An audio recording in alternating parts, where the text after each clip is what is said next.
Newsshooter coverage of NAB 2025 is sponsored by B&H Build Expo, June 17th and 18th at the Javits Center, New York, and Atlas Lens Co.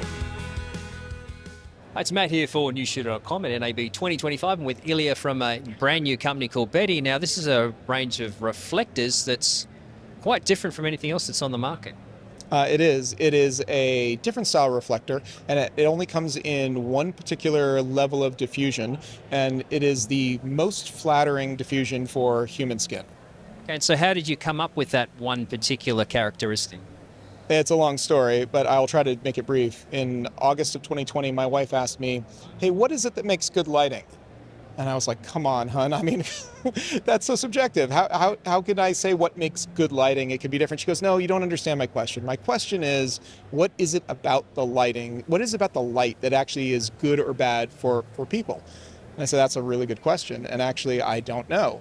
But I know how to devise an experiment to figure this out." And I got a mannequin head.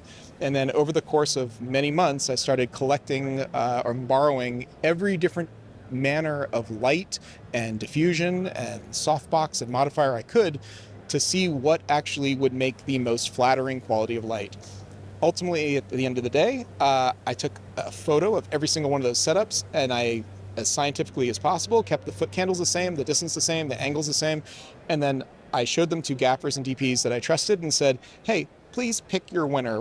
All of them were anonymized, so you couldn't tell which was. And then they would circle the one that they liked, and then I'd go back and I would repeat the process. And the one that eventually came to win is this one. This one here is a micropolymer coating that contains all kinds of different sorts of elements, including things like aluminum and silica.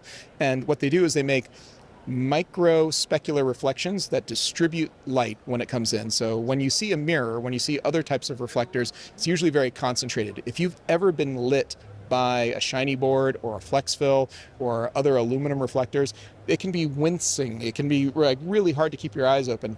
You don't have the problem with this. Even though we're shooting out at a tremendous amount of light from it, it doesn't have that same effect, and it has everything to do with the way that we distribute the specularity. So you can have this, right next to another light that would ordinarily be lighting you directly, and it feels completely different.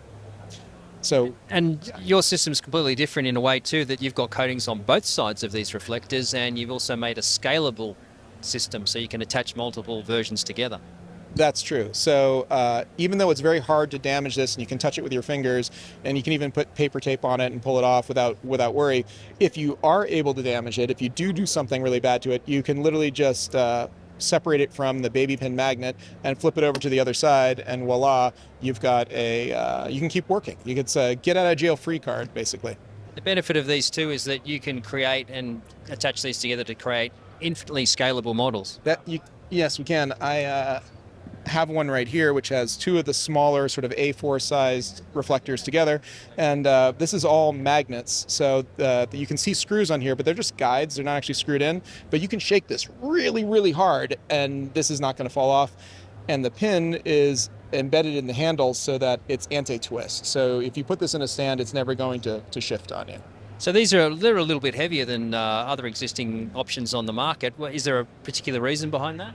There is. It's 18 gauge steel, and the 18 gauge steel is much more resistant to wind. It's also it's better for a lot of reasons, but ruggedness is one of them.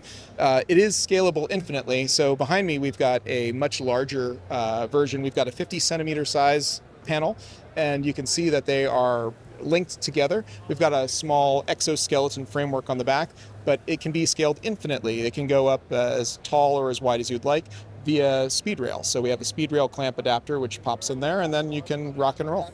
And there's also, productions are already using these out there. There are some productions who are using it, who are testing it and use. Larry Shearer's got a kit in Australia right now, and he is shooting a new Charlize Theron feature. And there is 8 panels on the new Steven Spielberg movie that's being shot with Emily Blunt in New Jersey. And then I know that Fallout Season 2 is testing this right now, and we're talking to them about building some custom sizes. And in terms of like pricing and availability, I mean, in the past, a lot of the current options on the market have been pretty expensive, but you've tried to keep the price as low as possible. Yeah, we build it all in America. Basically, everything but the magnets are all made in Portland, Oregon. And yeah, the panels, the smallest one here, including the panel itself with the magnet and the pin, is $179. We do have the ability to recoat it fairly affordably too. If you are able to damage it enough on both sides, we have a really robust warranty that comes with it. And the larger ones, they start at about $349 for an equivalent kit.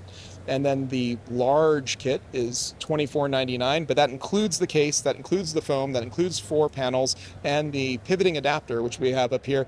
I'm not sure if you can see this, but it allows you to take anything from Lightbridge or Dado or from Godox that has the dovetail on the back. We have a pivoting adapter that allows you to position anything that's coming into that same stream of light and either create a hotter, more directional portion, or to make a cheater and send that light somewhere else, which you can then put into another reflector to then light your scene. Which is previously something you needed to do with multiple stands. Yes, you save a stand, and in fact, you can actually put multiples of those in this sort of 4x configuration. So if you wanted to have lights bouncing all over from one light source without having to rig more stands, you can.